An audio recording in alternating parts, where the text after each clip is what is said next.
This is an unlawful armed assembly, cease immediately or face arrest. That's what some guy in a cheap uniform yelled as he barged into my cabana right in the middle of everyone laughing and flipping ribs on the deck. Standing behind the glass door, arms crossed and phone in hand, was none other than Patricia Blackwood, the HOA president. She wore a smug grin, like she'd just neutralized a national threat. Turns out, she'd gone so far as to hire fake cops to crash the party. She probably assumed I'd keep my mouth shut out of fear. What she never saw coming, she picked the one day and the one cabin where absolutely no one was a civilian.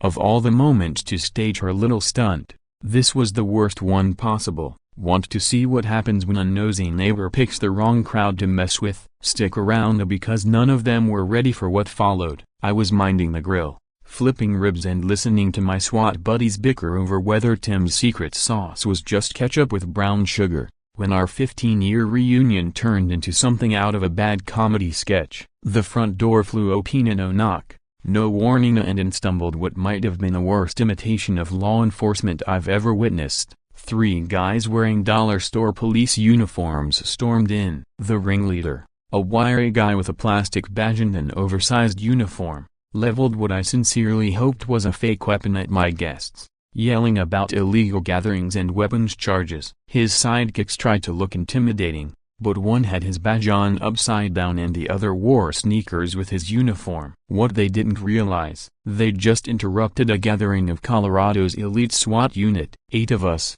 veterans of hostage rescues, narcotics raids, and anti-terror operations, were now silently observing this disaster unfold with expert precision. I locked eyes with Sarah Mitchell across the deck, our explosives expert. After 3 months of paperwork duty, she was itching for a little action. Her small nod told me she was already mentally cataloging every mistake these imposters were making. Tony Rodriguez, our sniper, casually reached for his phone either to collect evidence or to capture the footage that would later have us all in tears laughing. The rest of the team subtly repositioned themselves, instinctively turning the BBQ setup into a tactical stronghold. I set my tongs down and took a slow step forward, hands in plain view and voice level. Gentlemen, I believe there's been a misunderstanding. May I see your identification and badges? The lead guy's eyes darted left and right, clearly rattled. That's when the red flags all lit up. His badge wasn't just fake, it had a toy serial number. His radio, a basic walkie-talkie straight out of Radio Shack, and those handcuffs on his belt, fuzzy pink ones from a novelty shop.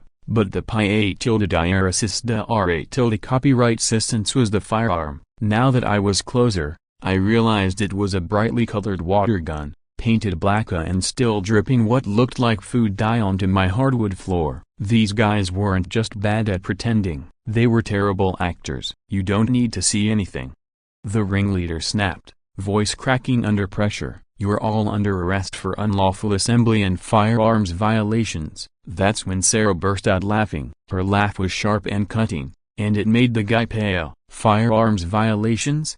She repeated, wiping tears from her eyes. Buddy, the only weapons here are these grilling tools and whatever that sad excuse for a pistol is. She pointed at his water gun, now forming a small puddle beneath him. The other 2 fakes looked at each other with full-blown regret. Their body language screamed, this is way above our pay grade. Out of the corner of my eye, I spotted Patricia by her Mercedes, phone glued to her ear, flailing her hands like she was directing traffic. That woman had been making my life hell since I inherited this cabin 6 months ago. Self-appointed HOA president of a community that technically didn't even have an HOA, she made it her mission to drive me out. Noise complaints, bogus zoning citations, even trying to get the place condemned with phony structural violations if she'd tried every dirty trick in the book. But this, hiring imposter cops to sabotage a private celebration, that was a new low.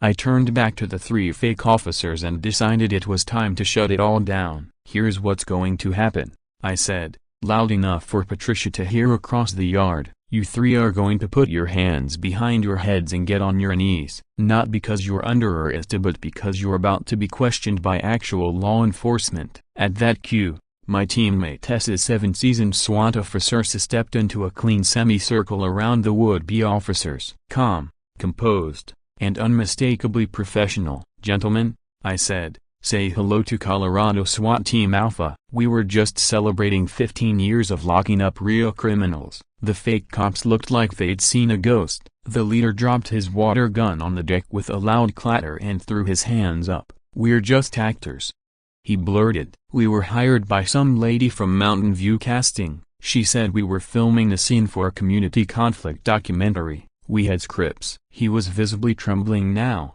sweat breaking out despite the crisp mountain air behind him. The other two nodded frantically, ready to sell Patricia out the moment things turned ugly. Outside, Patricia's self-satisfied expression vanished. Her confident smirk gave way to stunned confusion as she realized her whole scheme was imploding. She'd expected fear, maybe even compliance. What she got instead was her three hired stooges being cornered by real-life special forces. She started pacing, shouting into her phone, wild-eyed and desperate. I couldn't hear the words, but her movements were crystal clear. She wanted out fast. When Patricia finally realized she just unleashed actors on an actual SWAT reunion, her face went ghost pale. But the real panic, that was only beginning. Sarah was already beginning a textbook interrogation. While the faux officers were still fumbling through their awkward improvisation, I found myself watching Patricia through the window, analyzing her with the same sharp focus I usually reserved for hostile suspects. Something about her little theater production didn't sit right. It was too polished, too elaborate, like finding a diamond ring in a cereal box. Typical HOA busybodies might file noise complaints or threaten a lawsuit, maybe even call the actual police. But this, hiring actors in uniforms, complete with scripts and detailed character bios, that kind of coordination took money, planning, and a very specific type of motivation, a one far deeper than simply wanting peace and quiet. The woman pacing in my driveway wasn't just a meddlesome neighbor with a superiority complex. She was someone with access, influence, and an agenda that instantly triggered my instincts. Something wasn't adding up, and my SWAT senses were screaming that this wasn't just a petty stunt. Meanwhile, under Sarah's interrogation, Jason Walshaw, the so-called leader of our discount police squad, was spilling information like a broken hydrant. She contacted Mountain View Casting 3 days ago, he said, pulling out a file so thick it could have been used as body armor. She didn't just ask us to improvise. She gave us a 20-page script, sample IDs, and a complete fake backstory about neighborhood conflicts. He handed Sarah a casting agreement that looked disturbingly official, illegal formatting, letterhead, even a phony production company name none of us recognized. According to him, they were hired to play law enforcement officers responding to fabricated complaints about unauthorized gatherings. Patricia even brought someone claiming to be a director to manage the entire act. She said she'd film everything from a distance with hidden cameras for realism, Jason added, gesturing toward the still pacing woman in the driveway. She showed us samples of other documentary projects she'd worked on. Jason seemed proud, as if he genuinely believed he was part of some serious indie production. It might have been adorable if it wasn't all part of a deeper con. But Sarah wasn't fooled. Her years on narcotics investigations kicked in as she studied every line of the paperwork with the same intensity most people reserve for winning lottery numbers. Marcus, she said quietly, pulling me aside while Tony kept the actor cops busy with stories of actual police ops. This isn't just harassment. She showed me a sheet stapled to Jason's contracta, an address list, 15 properties, including mine, all within a 2-mile radius, and every single one had either changed owners in the last 2 years or had been tied up in legal disputes involving Patricia's HOA. That's not a coincidence, Sarah said, her voice low and firm. That's a pattern. Her tone had the same sharpness I'd heard back when she'd cracked a regional meth ring. I could see the gears turning behind her eyes. This wasn't just about me. Patricia was methodically pushing families out of one Bionia through complaints, citations, and now fake enforcement. What if this isn't about neighborhood control at all? I asked, still watching Patricia gesturing frantically into her phone. What if she's trying to clear out the whole area for something much bigger? Sarah gave a tight nod and immediately began dialing. I'm contacting the D. We've had unconfirmed reports for months about strange vehicle traffic in this forest sector, cars coming and going at odd hours. If Patricia's trying to empty the area on purpose, there could be a serious reason behind it. As if on cue, Patricia's phone call suddenly turned loud enough to be heard through the open window, and what we heard put every piece into place. "I paid you people $500 each," she shrieked. "You were supposed to clear them out. I don't care if they're real cops or you signed a contract." She was yelling into her phone, completely oblivious that 8 seasoned officers were standing just yards away, recording every word. Her tantrum wasn't just incriminating, it was basically a confession. Tony had his phone out, capturing the meltdown in crystal clear video. While Sarah calmly relayed the entire scenario to someone at the headquarters, her composed tone told me this was now far beyond neighborhood drama. This was official and serious. And then Jason pulled something else from his file, a stack of payment receipts. That's when this whole mess turned from disturbing to downright dangerous. "She didn't just hand us cash," he said, clearly rattled as he thumbed through the papers. "She had us open a business account, said it was for taxes and paperwork purposes, told us it made the Project A look legit. The checks had come from a company called Western Development Solutions." Jason said they'd tried looking up the business online, but the website was practically brand new, created just last week. Sarah and I exchanged a look. No words were needed. This wasn't just one woman playing tyrant. This was organized, sophisticated, backed by money. False paperwork, shell company. Someone had gone to great lengths to build a cover story. I turned back to Jason. My voice was calm, but firm. "Think carefully. During any of your meetings with Patricia, did she ever mention development, land purchases, or anything about who else might be involved?" Jason blinked, then his face lost all color as a memory clearly snapped into place. "Oh, man," he muttered. "She kept saying this place was going to be transformed soon. That we were just helping to remove via broken bar temporary obstacles. She said once filming was done, the neighborhood would look totally different, that we were part of some big push for economic growth and development." Outside, Patricia continued pacing beside her car, phone pressed to her ear. She had no idea the truth was unraveling fast. Patricia had ended her phone call and was now standing there, staring at my cabin with the wide-eyed disbelief of someone watching their perfect scheme go up in flames. In that moment, she understood, and not only had her attempt to scare me off blown up in her face, but she had inadvertently triggered a federal investigation. From behind the glass, I could almost watch the calculations racing through her mind. Should she try to cut her losses and disappear, or double down and salvage whatever she could from this unraveling mess? Then Sarah placed a hand on my shoulder and quietly said, "The D's now officially flagged this forest for suspicious narcotics activity." That changed everything. Patricia's feud with me had just escalated into something far beyond HOA complaints. It was now a matter of federal crime. Sarah's contact at the D didn't take long to respond. The information they sent over chilled me to the core. Patricia wasn't just some obsessive neighborhood watchdog with a superiority complex. She was the final link in a major drug trafficking operation, the kind that stretched from cartel strongholds in Mexico, through the Rockies, and into Canada.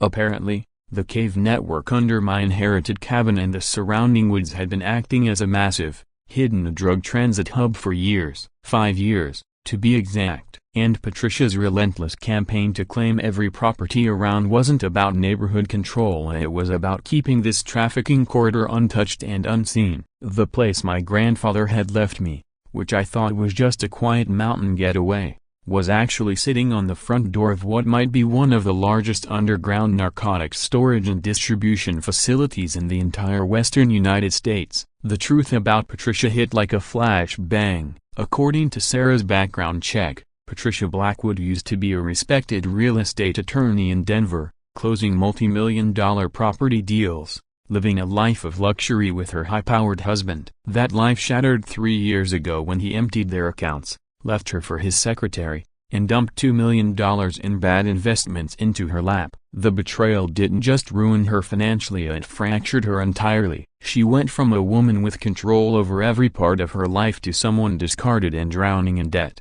That's when the Juarez cartel approached here, not just with money, but with something even more dangerous: control, secrecy, and revenge. Sarah kept pulling up more intel from her D contacts while I tried to wrap my head around it all. The pieces kept falling into place, and each one painted a darker picture than the last. She's not just cooperating with them, Sarah told me, showing me a series of grainy surveillance photos. She's managing cartel operations across this entire sector. In the images, Patricia was meeting with well-dressed men in expensive vehicles, always near properties that had recently changed hands under suspicious circumstances. Her tactics were now crystal clear: intimidate homeowners into selling below market value, use legal threats and fake violations to apply pressure, then funnel the properties through shell companies like Western Development Solutions. It wasn't just theory anymore, it was a full-blown criminal enterprise. That's when a man showed up at my door,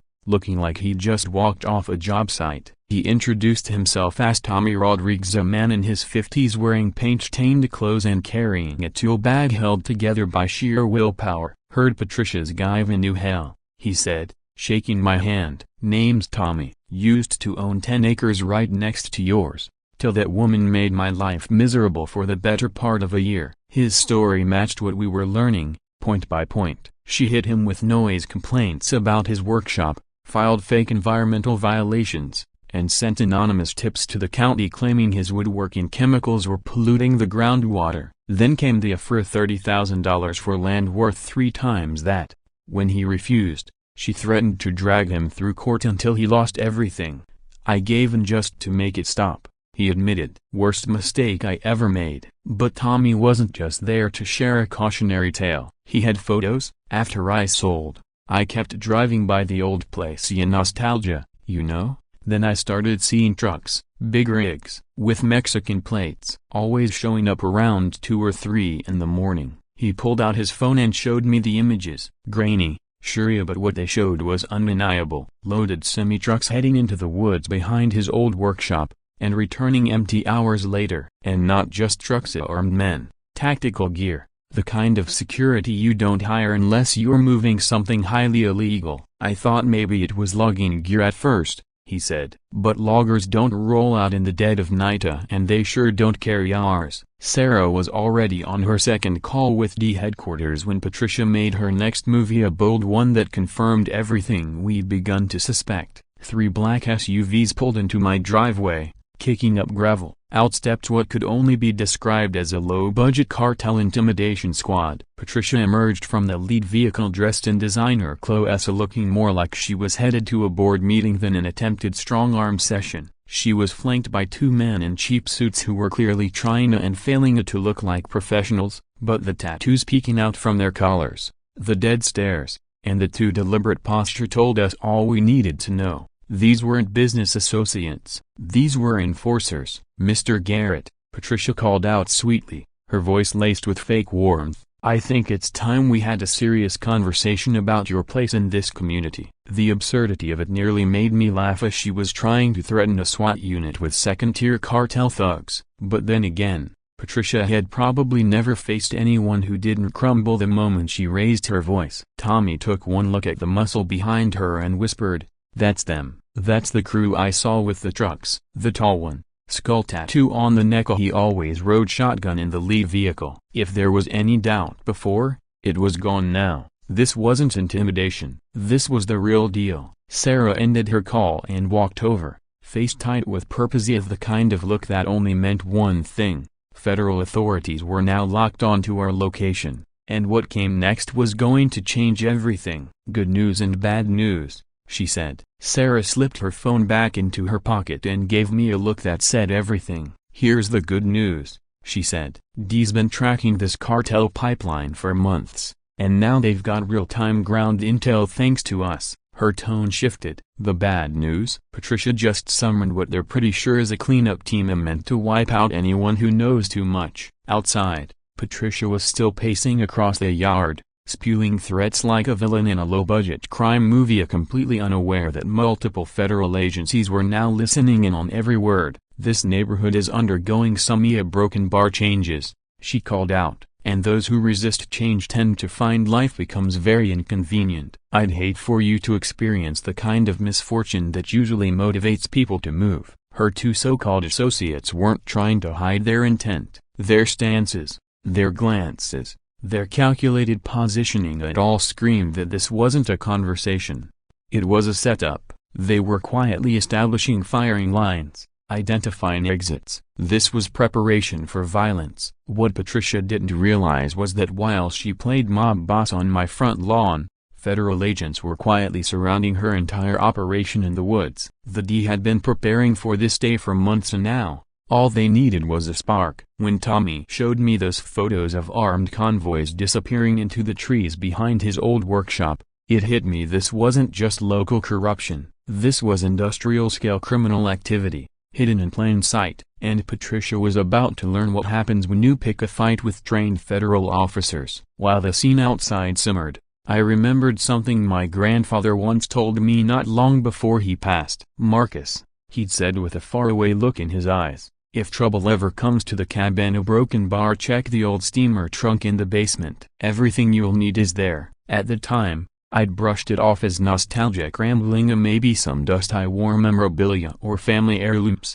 But with Patricia's cartel henchmen pacing my driveway, those words took on new weight. I slipped away from the escalating standoff and headed for the basement, leaving Sarah and the rest of the team to watch the situation unfold above. What I found downstairs rewrote everything I thought I knew about my grandfather. The trunk wasn't locked, but it was heavily stuffed with contents that made my blood run cold. Inside were federal D credentials, compact surveillance devices, detailed blueprints of the cave network under our property, and a weathered leather journal. Its pages spanned 5 years of methodical, detailed notes evidence chronicling Patricia's drug network in chilling detail. Judge William Garrett. My grandfather hadn't retired quietly to the mountains. He'd been working undercover the entire time, embedded with the D, building a case against one of the most elusive drug trafficking syndicates in the West. His final journal entry shook me. "Patricia suspects I know. She's becoming reckless. If anything happens to me, Marcus must check the camera system, the red light in the root cellar. He'll understand." I followed his cryptic words. Behind the old water heater was a hidden panel, and behind that something straight out of a spy thriller. A complete surveillance hub, wired into dozens of covert cameras hidden throughout the cave network under our land. Real-time feeds displayed on dusty monitors, each one documenting every deal, every delivery, every killing that had occurred beneath our feet. The recordings dated back years. And then we found the smoking gun.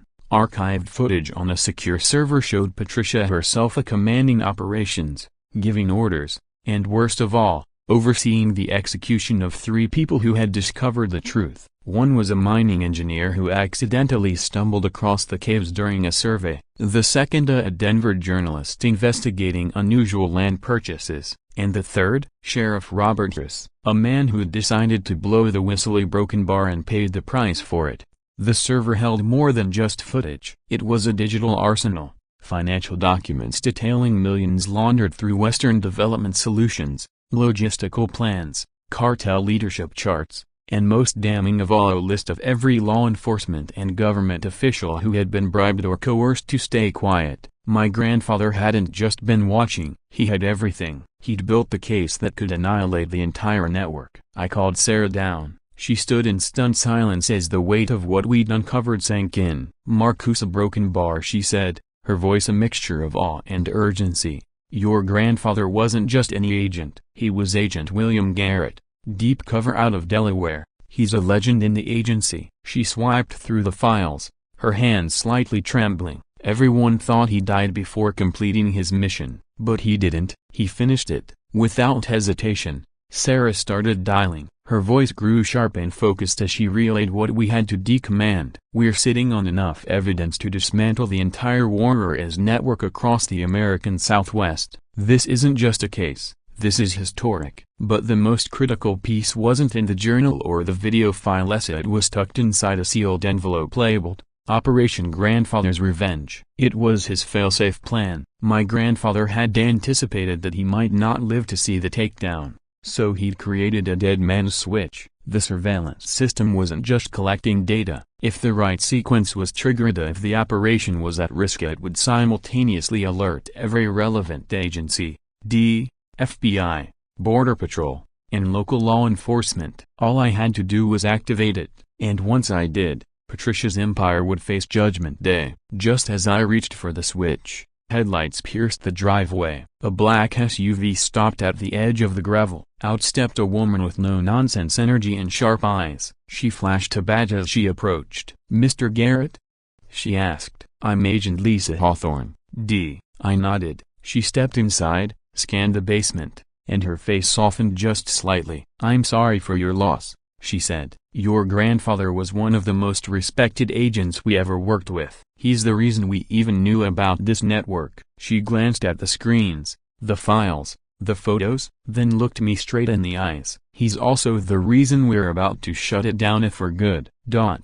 She said, slipping her phone back into her pocket. The upside: the D had been tracking this entire operation for months and were ecstatic to finally get actionable intel from the ground. The downside: Patricia had just summoned what they strongly suspected was a cleanup crew to silence any potential witnesses. Patricia's voice rang out across the yard as she spewed her threats, seemingly oblivious to the fact that every word was being picked up by a half-dozen federal surveillance devices. "This neighborhood is changing," she warned. "And folks like Miss Garrett who don't adapt tend to run into complications. I'd hate for you to end up one of them." Her two companions made it abundantly clear that this wasn't a friendly visit. Their movements and stances screamed tactical experience as they were calculating side lanes, planning exits, and setting up a perimeter. But what Patricia didn't realize was that while she was out front playing the tough guy, federal agents had already begun to close in from every direction. Her whole operation was minutes away from being swallowed by a takedown months in the making. When Tommy showed me those photos of armed vehicles disappearing into the forest behind his family's old property, I understood the truth. Patricia's criminal web was far more expansive and dangerous than any of us had imagined. But she was about to learn a hard lesson about threatening a federal agent. As she landed in the yard with her cartel goons standing by, something my grandfather said to me in his final days came rushing back. "Marcus, if trouble ever finds its way to the cabin, check the old steamer trunk in the basement. It'll tell you what you need to know." At the time, I'd assumed he was just reminiscing talking about family keepsakes or military memorabilia. But now, his words carried weight. I quietly stepped away from the confrontation and slipped downstairs, trusting Sarah and the others to keep tabs on Patricia's crew. What I uncovered in the basement turned everything I thought I knew upside down. The trunk wasn't locked, but it was as heavy as a gravestone. Inside were materials that froze the blood in my veins: federal D credentials, high-end surveillance tools, topographic maps of the underground cave systems on our land, and a weathered, leather-bound journal spanning 5 years. My grandfather, Judge William Garrett, hadn't just been enjoying a peaceful retirement in the mountains. He had been working undercover for the D, documenting every move of the Juarez cartel from within, assembling evidence for what would have been the largest narcotics bust in Colorado's history. His journal chronicled everything, right up until 3 weeks before he died. The final entry made my hands tremble. "Patricia suspects I know. She's growing reckless. If anything happens to me, Marcus will find everything he needs in the camera system. Tell him to look for the red light in the root cellar." Guided by his cryptic message, I checked behind the water heater, and there it was, a hidden panel revealing a state-of-the-art surveillance command center that would put most government ops to shame. Multiple feeds showed live footage from cameras scattered across the vast cave network under the property, footage that had documented drug deals, cartel meetings, and even murders for the last 5 years. The most damning footage, stored on a locked server, it included high-definition recordings of Patricia personally ordering the execution of 3 individuals who had stumbled upon the operation: a mining engineer on a routine survey, a Denver journalist digging into strange land acquisitions, and most shockingly, Sheriff Robert Russ, who had threatened to go public after a crisis of conscience.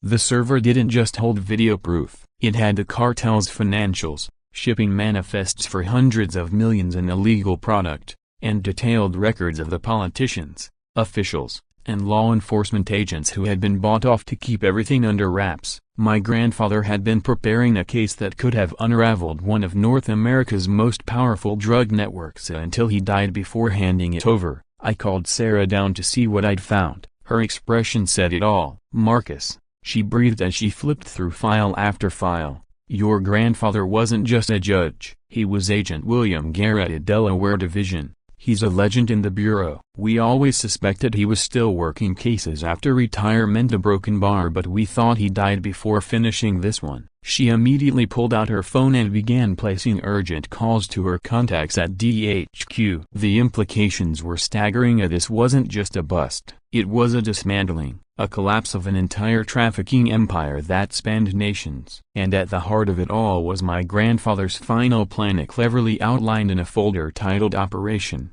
Grandfather's Revenge. He knew his cover might be blown, so he designed a failsafe. The camera system wasn't just for Intela, it was wired to a dead man's switch. If certain conditions were triggered, like direct threats to federal personnel, the system would instantly alert the FBI, Border Patrol, and local law enforcement simultaneously. All I had to do was activate it. Within hours, Patricia's empire would be swarmed by agents from every level of government. That's when Agent Lisa Hawthorne arrived at my door, a no-nonsense woman in her 40s. She introduced herself with the gravitas of someone who meant business. "Mr. Garrett," she said solemnly, showing her credentials, "I'm sorry for your loss. Your grandfather was one of the best deep-cover operatives we've ever worked with. He's the reason we're here now." She explained that his intel had been pouring into the agency for months, but they'd been holding back, waiting for the right moment to move. Patricia's stunt-toed AI threatening a federal officer was exactly the legal pretext they needed. Agent Hawthorne's personal stake in the case became clear as her voice took on a steely edge. 15 years ago,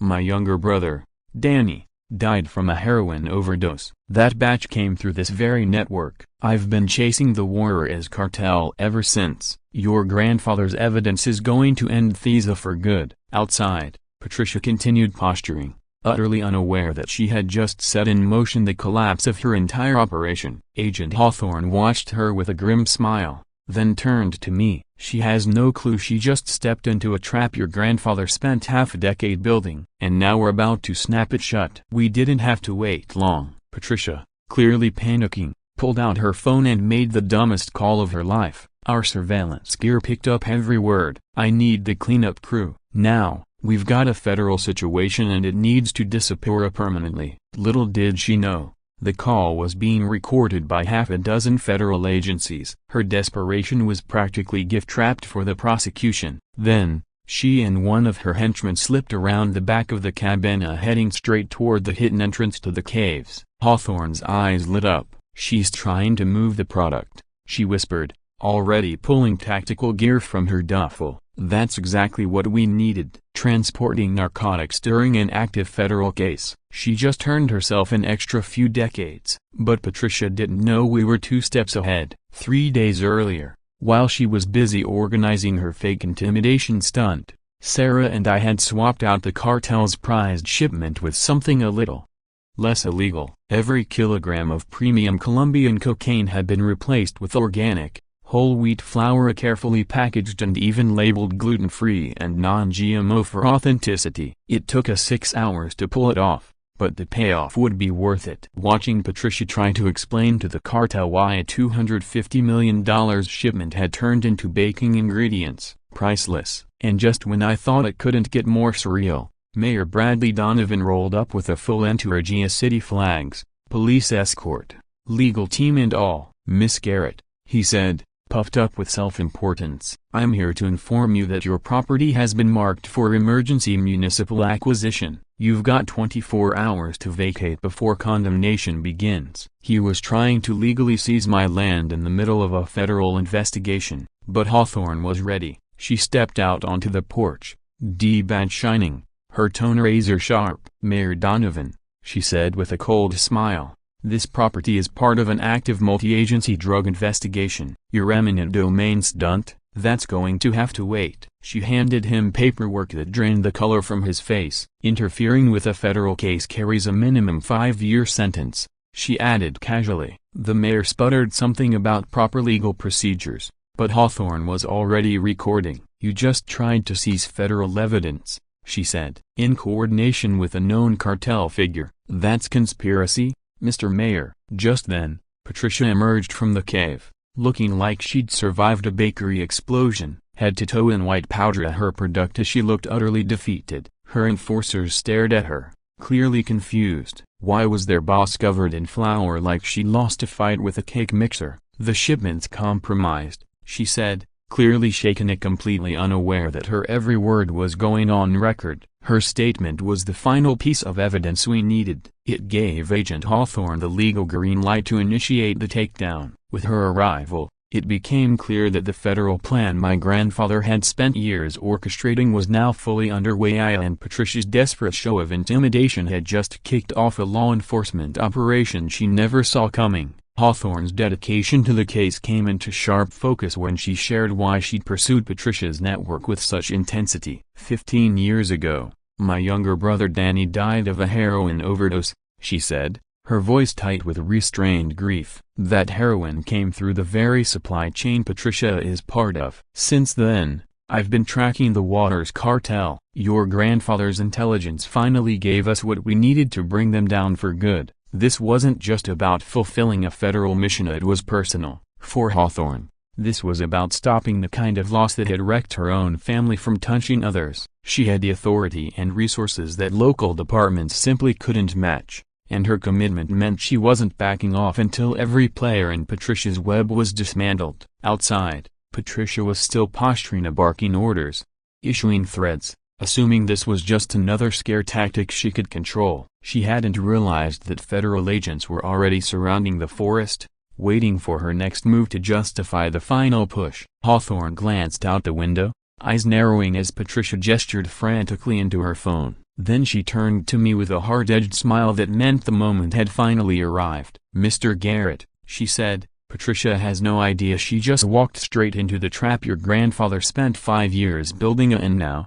we're going to spring it." She barely finished speaking when Patricia's panic hit a new peak. We all heard Ida, her voice sharp, tense, and just loud enough to carry through the surveillance equipment we'd hidden across the property. "I want the cleanup crew here now," she snapped into her phone. "We've got a federal situation. Eliminate everyone. No survivors." What Patricia didn't know was that Hawthorne had already activated a wiretap on her phone. Yet every damning word was being recorded by multiple federal agencies in real time. Her hysteria had turned her into an unwitting asset for the prosecution. But then Patricia crossed a line even I hadn't expected. She vanished around the back of the cabin with one of her enforcers heading straight toward the hidden cave entrance. Hawthorne's eyes lit up instantly. "She's going for the stash," she muttered, reaching into a duffel bag and pulling out tactical gear like a magician pulling a rabbit from a hat. "That's exactly the felony we needed, attempting to move product during a federal investigation. That's decades of prison time." But Patricia had no idea that Sarah and I had anticipated this exact move 3 days earlier. While she was busy scripting her fake law enforcement stunt,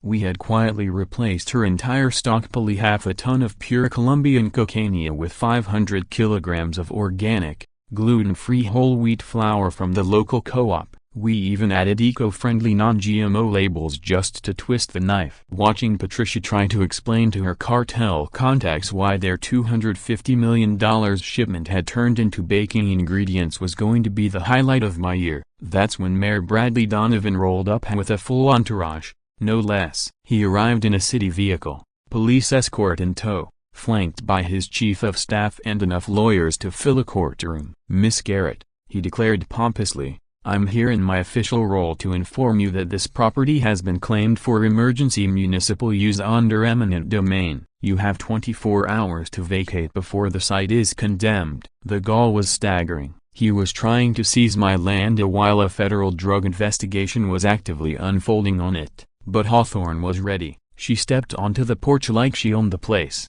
badge displayed, her smile sharper than a scalpel. "Mayor Donovan," she said sweetly, "what an unexpected visit. I'm Agent Hawthorne.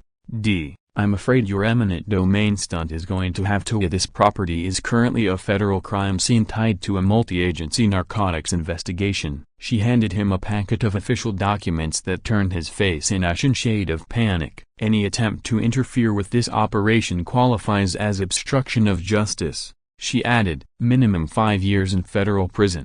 Donovan visibly cracked, stammering, "Yeah, I was just following protocol." But Hawthorne was already recording. "You just attempted to claim land under eminent domain while coordinating with a known drug suspect. That's not procedure, that's conspiracy. She nodded toward Patricia, who was now stumbling from the cave in Trancia covered head to toe in white powder, like she'd lost a fight with a sack of flour. Care to explain how you knew to show up at the exact moment Miss Blackwood attempted to move a federally flagged shipment? It was a sight I won't soon forget. Patricia looked like the ghost of a cocaine and peary white dust in her hair, on her clothes, smeared across her face. Her cartel crew looked at her like she was insane, probably wondering why their boss resembled a disgraced pastry chef. The shipment is compromised, she barked at her men. Someone tampered with it. Kill the witnesses. Now, unfortunately for her, the moment she gave that order, her cartel backup arrived at 12 men in tactical gear, stepping out of blacked-out SUVs with chilling efficiency. These weren't small-time street thugs. These were trained assassins, the kind of professionals cartels call when loose ends need to be erased permanently. Agent Hawthorne immediately radioed for reinforcements, but the nearest unit was still 20 minutes out. We were about to be overwhelmed by a hit squad sent to wipe us all off the map. What the cartel didn't know was that we'd been ready for this since the moment Hawthorne showed up. While Patricia and the mayor had been busy bluffing, my team had turned the cabin into a fortress. 8 of Colorado's finest SWAT officers were in position, armed, and waiting. It was about to be 8 versus 12. But we weren't just any 8. The cartel came expecting scared witnesses. What they got was a tactical troop Operation Dragon Lockdown, a plan 5 years in the making, now fully activated. Within minutes, the woods erupted with movement. Over 80 federal agents from the D, FBI, ATF, and Border Patrol swarmed the forest perimeter. What followed would go down as the largest coordinated cartel takedown in state history. And at the center of it all, Patricia Blackwood. She would survive the gunshots, but surviving meant she now had to face the full weight of justice, bolstered by testimony from her own son. The cave system buried beneath my property held more than just secrets. It became a goldmine of incriminating evidence. Federal agents unearthed over 500 kilograms of uncut cocaine, $80 million in hard cash, and detailed records of drug movements spanning 5 years. But the most damning discovery was a sealed chamber preserved like a time capsule where Patricia had murdered Sheriff Hendricks just over a year ago. The sheriff's body, left in the underground tomb, was found alongside forensic proof showing Patricia had lured him to a staged meeting and killed him the moment he threatened to expose her operation. This, Agent Hawthorne stated as forensics teams cataloged the scene, is what takes this from drug charges to a capital murder case. But the turning point at the moment that brought everything full circle came when the cartel's surviving hitmen realized they'd been strategically boxed in. 4 of them, out of ammunition and options, surrendered, facing the likelihood of life sentences. They quickly tried to trade their freedom for information. "We can give you everything," one pleaded. "Names, stash houses, distribution hubs at 12 states, 3 countries. We'll help bring it all down." Their panic opened the door to an even broader takedown. Patricia's empire wouldn't just collapse, it would lead to the dismantling of a vast drug network that had operated with impunity for years. Mayor Donovan's involvement was confirmed when federal agents hauled him out of City Hall. Hidden offshore accounts exposed over $2 million in bribes. The rot reached deep with 3 county commissioners, a former sheriff, and even a sitting federal judge had all been complicit, accepting money to look the other way. This conspiracy went far beyond one corrupt attorney, Hawthorne declared at a press briefing that night. "Thanks to Judge Garrett's years of work and his grandson's bravery, we've shattered a criminal empire poisoning communities across the Southwest." Patricia pulled through the emergency surgery, but her condition didn't change the outcome. As paramedics wheeled her toward the ambulance, she was still bargaining. "I can give you bigger names," she croaked to Agent Hawthorne. "There are operations you don't even know exist." But Hawthorne wasn't buying it. With a steely calm, she read Patricia her rights. "Patricia Blackwood, you are under arrest for conspiracy to distribute controlled substances, multiple counts of first-degree murder, attempted murder, and treason against the United States. You have the right to remain silent, a broken bar, and I suggest you use it." When the last cartel soldier was cuffed and placed into a transport van, I stood there in the silence that followed, realizing that my grandfather's covert 5-year investigation had achieved something extraordinary. The complete takedown of a transnational drug syndicate responsible for countless deaths and billions in illegal trade. But for Patricia, the nightmare was just beginning. 6 months later, she stood trial in federal court. The jury took less than 4 hours to return a unanimous verdict. Guilty on all counts. Life without parole. Served in ADX Florencia, the supermax facility reserved for terrorists, traitors, and the worst of the worst. The judge didn't hold back. He condemned Patricia's actions as a fundamental betrayal of everything this country stands for, and recommended solitary confinement for her own safety, yet especially after her reputation as a child killer and cop murderer circulated through the inmate population. Seeing her led away in shackles, draped in a prison jumpsuit instead of high-end clothes, was a moment I'll never forget. Justice didn't stop with her. The 15 families she had terrorized and pushed from their homes were compensated from seized assets more than $20 million in restitution, plus support from a federal victims fund. Tommy Rodriguez got his land back and enough to rebuild his woodworking shop and retire with peace of mind. He named his new company Blackwood Free Carpentry, a badge of victory over the woman who'd tried to ruin his life. Other families either returned or started anew elsewhere, but nearly all of them sent heartfelt letters to Agent Hawthorne and her team thanking them for restoring their lives and dignity. One elderly couple used their restitution to establish a scholarship for children of fallen law enforcement officers, a legacy born from tragedy but rooted in hope. Michael Blackwood, the son who risked everything, was placed in witness protection after his testimony helped convict not just his mother but 37 other cartel associates. He was given a new name, a law school scholarship, and a second chance to build a life far removed from his mother's shadow. "I want to become a prosecutor," he told Agent Hawthorne in his final debriefing. "I want to make sure no one like my mother gets the chance to destroy families the way she did." His bravery shattered a criminal dynasty. His decision to choose justice over blood loyalty saved lives and changed the course of history. The cave system beneath my land was permanently sealed by federal order. It now stands as a memorial to those who died trying to bring the truth to light. Sheriff Robert Hendricks, the mining engineer, and the journalist Patricia silenced. Agent Hawthorne worked with local leaders to name the site the Judge William Garrett Memorial, a tribute to the man who started it all, and the legacy of courage that finished what he began. The education center that now stands at the memorial serves as a powerful reminder.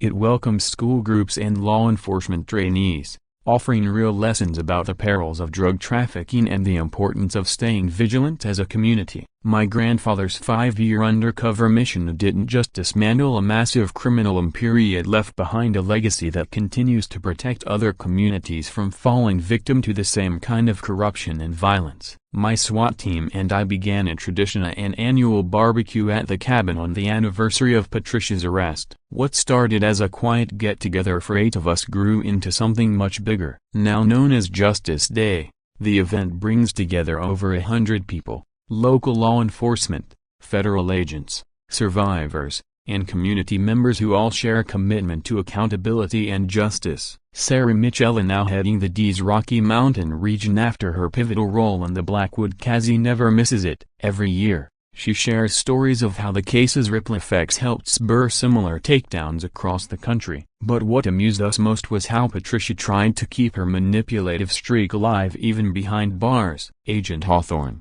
who kept tabs on her behavior at ADX Florence, told me Patricia had submitted more than 200 formal complaints during her first 6 months in custody. She demanded everything from gourmet food options and private showers to a television in her cell. At one point, she even wrote to the warden, asking to speak to his supervisor about the subpar customer service. "Some people never learn," Hawthorne told me during one of her visits to the memorial. "Doesn't matter how loud you scream, your voice doesn't carry much weight when you're serving life for treason." Patricia's final demand? A transfer to a new cell because she believed her current accommodations weren't fitting for someone of her professional stature.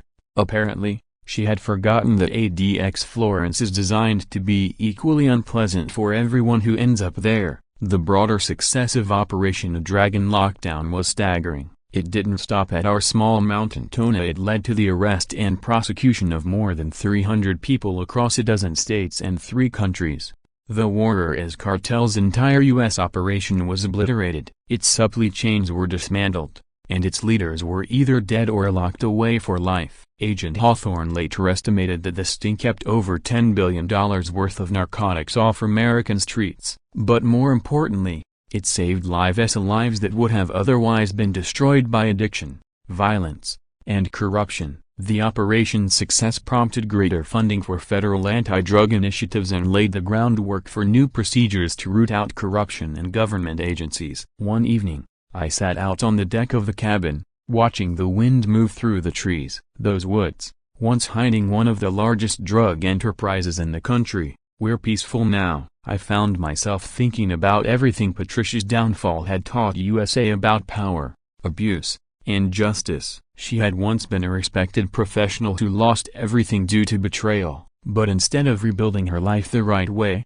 she chose crime, her need to dominate, her readiness to use fear and violence, and her complete disregard for human life ultimately brought about her own ruin. And now, anytime someone thinks they can use fear, money, or manipulation to get what they want, maybe they'll think twice, because sometimes the quiet person they try to silence turns out to be the one who brings their entire empire crashing down. Justice might be slow, but it always arrives. Have you ever felt helpless against someone abusing their power? Watched as bullies walked free while good people suffered in silence? Let this story be your reminder: justice can win when ordinary people choose not to give up. At HOA Stories, we tell tales where underdogs rise up, where courage and intellect triumph over fear and corruption. If you believe in justice, if you believe that good people deserve to win, tap that like button and subscribe for more stories where truth and resilience are never wasted. Your support helps us continue this mission of telling one story at a time, reminding the world that justice isn't a fantasy, it's a promise. Thank you for watching. If this story made you laugh harder than your last HR meeting and cry harder than your last drama binge, well, we call that emotional balance. Drop your favorite part in the comments so we're building a database of unforgettable moments for future HOA stories.